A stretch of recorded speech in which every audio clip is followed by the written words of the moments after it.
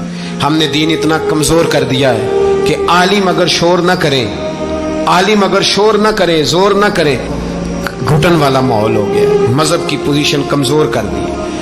اب جہاں تک اس بات کا تعلق ہے جی فرقے ہو گئے، تو میرے بھائی یہ کوئی اتنی خطرناک بات ہے، یہ کوئی اتنا مشکل معاملہ نہیں ہے۔ یہ تو امام حسین نے بتا دیا تھا کہ یزید کے طور پر ایک غلط فرقہ کھڑا ہو گیا ہے، لہذا اس کا مقابلہ کرنا ہے، اس میں کوئی بری بات ہے؟ لیکن ایک سبق ہے بزرگوں کا کہ اگر سچی بات بھی نہیں کرنی تو پھر اس منبر کا حق ادا نہیں ہوتا۔ جو سچ بولے وہ حسینی ہے، جو ظالم کے سامنے کھڑا ہو جائے وہ حسینی ہے، جو مصلحت کوش ہو، جو کہے ٹائم نہیں، گراؤنڈ ریالٹی نہیں، حالات نہیں، طبیعت نہیں، موقع نہیں، تو ابھی امام حسین کے پیغام کو نہیں سمجھا۔